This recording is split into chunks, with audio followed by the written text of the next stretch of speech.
أسعد الله أوقاتكم بكل خير مشاهدينا الكرام. أحييكم من الفضائية الإريترية وأقدم لحضراتكم نشرة الأخبار نستهلها كالمعتاد بأهم العناوين.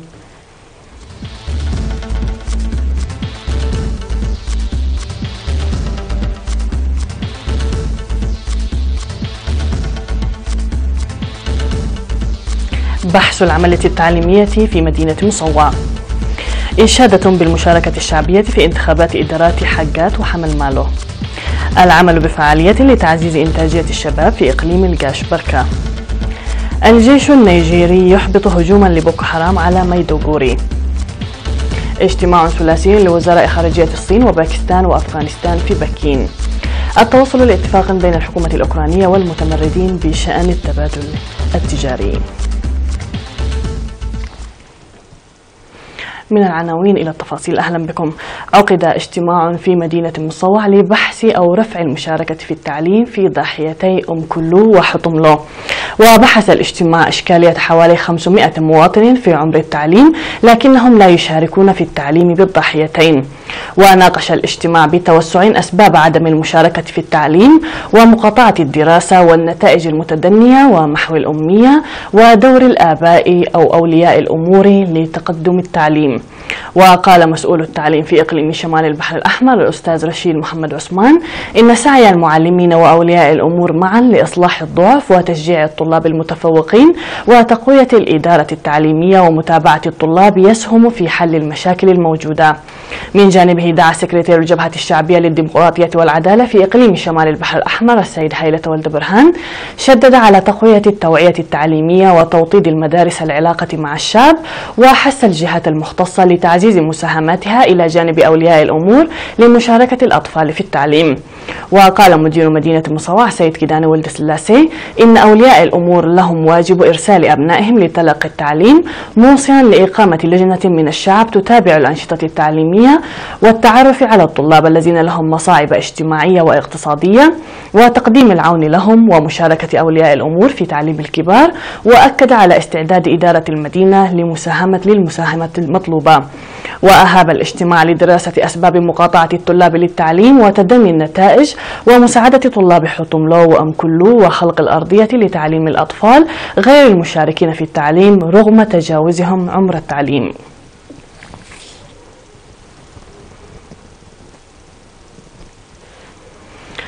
أعلن مدراء مديريتي حمل مالو وحقات عن المشاركة الشعبية الكبيرة في انتخابات مدراء الضواحي في المديريتين.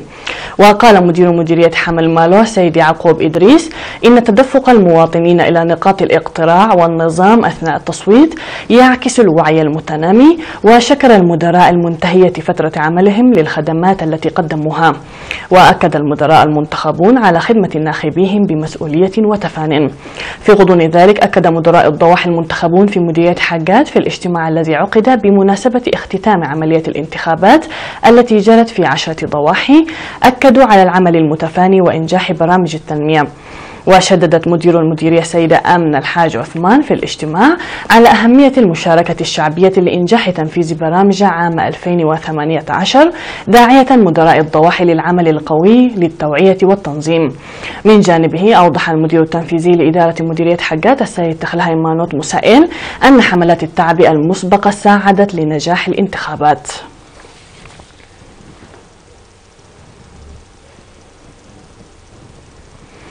أوضح في إقليم القاش بركة عن سريان عمل فعال في العام 2018 لتعزيز إنتاجية الشباب عبر رفع قدراتهم المهنية والأكاديمية.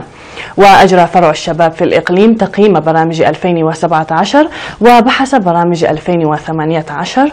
وأوضح عن العمل المنسق الجاري مع الجهات المعنية لتكثيف المهن النوعية ورفع مستواها، بالإضافة إلى تقديم الدعم المالي والعيني للدارسين.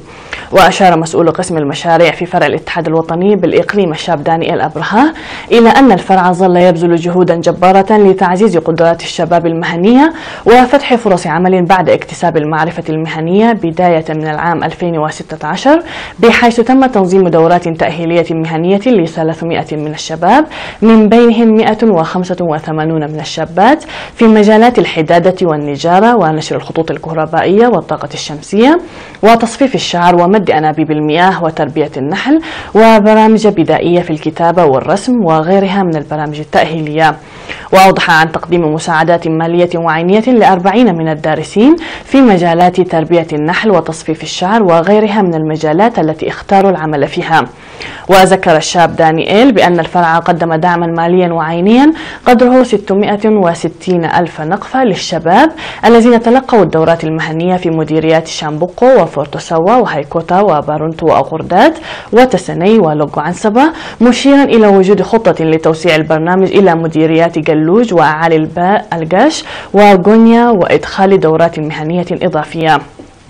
من جانبه ذكر مسؤول الشؤون التنظيمية والسياسية في الفرع الشاب مارك أوسكار ماتيون ذكر الشباب للاستفادة الجيدة من القروض المقدمة لهم وإعادة القرض في أوانه، داعيا الإدارات وغيرهم من المؤسسات الحكومية الأخرى لتقديم التشجيع وخلق فرص العمل للشباب. وقدم في المناسبة ل8 من الدارسات في مجال تصفيف الشعر دعم عيني لفتح مؤسسات خاصة بهن. تمت صيانة طريق مدن مندفرة عرزة مايدما وكذلك الطريق الترابي الذي يربط بين مدينة عرزة ودير مرقس عبر نفير شعبي. وصرح مسؤول مراقبة القرى والمشاريع في المديرية سيد عقباية مانييل لوكالة الأنباء بأن العمل الذي أنجز بقدرات السكان يبلغ 47 كيلومترا.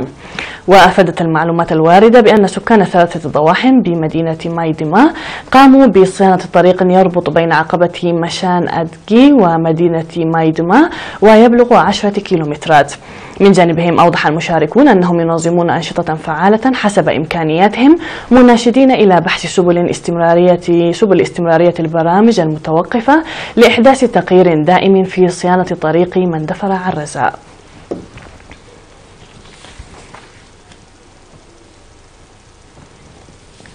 كانت هذه الأنباء المحلية مشاهدينا الكرام، فاصل ونعود مع الأنباء العالمية، كونوا معنا.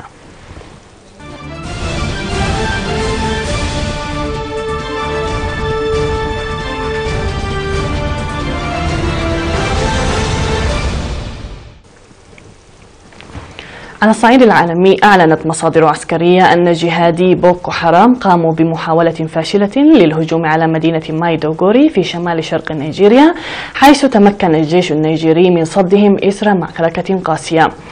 وفتح جهاديون على متن شاحنات صغيرة النار على نقطة تفتيش عسكرية في منطقة مولاي عند أطراف المدينة، مما أدى إلى اندلاع اشتباكات استمرت أكثر من ساعة.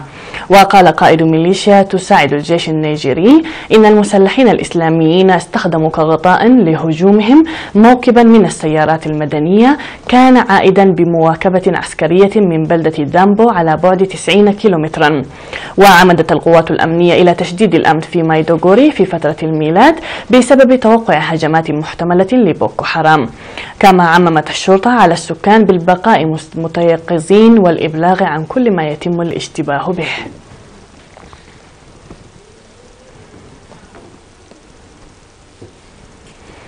التقى وزراء خارجية الصين وباكستان وأفغانستان في بكين لبحث عدة قضايا أبرزها التنمية والأمن ومكافحة الإرهاب، وذلك في أول حوار ثلاثي يجمع هؤلاء الوزراء. وأكد وزير الخارجية الباكستاني خواجة محمد آصف أن تحقيق السلام هو الهدف المشترك للدول الثلاثة، مشيرا إلى أن ذلك يصب في مصلحة الجميع. بدوره أعرب وزير الخارجية الصيني وانغ يي عن تفاؤله إزاء نتائج الحوار الذي يعد جزءا من مبادرة الرئيس الصيني شي جين بينغ لتعزيز العلاقات وتطوير التعاون بين الدول الثلاثة. وقالت المتحدثة باسم وزارة الخارجية الصينية هو تشون يانغ إن الوزراء الثلاثة سيتبادلون بشكل متعمق مناقشة الثقة السياسية المشتركة والمصالحة والتنمية والتواصل والتعاون الأمني ومكافحة الإرهاب، مضيفة أن الصين كجار مشترك وصديق لكل من أفغانستان وباكستان فإنها تؤيد دائما تنمية التعاون المشترك مع البلدين في كل المجالات. أعلن زعماء انفصاليون وممثل عن الحكومة الأوكرانية التوصل إلى صفقة كبرى لتبادل الأسرى.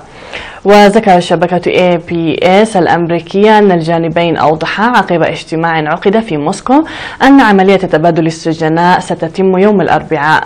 من جانبه قال ممثل الحكومة فيكتور ميديفيتش إن أوكرانيا مستعدة لإطلاق سراح 306 شخص، وتأمل في أن يطلق الانفصاليون 74 شخصا، إلا أنه من غير الواضح ما إذا كان هذا الاتفاق سيشمل جميع أسرى الحرب. يذكر أن النزاع المتفاقم شرق أوكرانيا بين الانفصاليين والقوات الحكومية أدى إلى مقتل أكثر من 10,000 شخص منذ عام 2014، فيما تنص الهدنة الموقعة بين الجانبين في عام 2015 على تبادل جميع السجناء، إلى أنه يعتقد أن الجانبين يحتفظان بعشرات الأسرى كأداة للمساومة.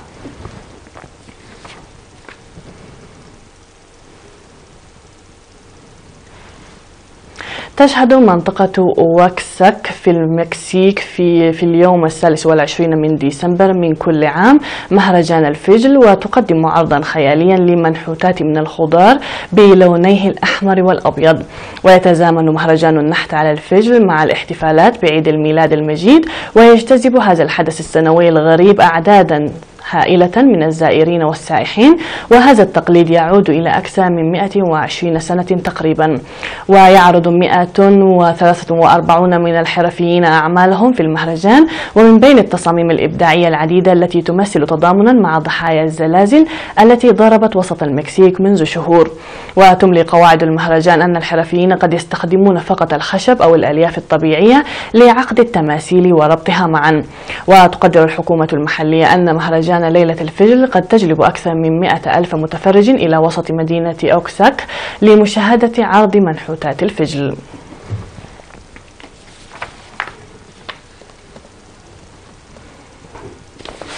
هكذا مشاهدينا الكرام نكون قد وصلنا وإياكم إلى نهاية النشرة قدمناها لكم من الفضائية الإريترية. تحية لكم أينما كنتم، إلى اللقاء.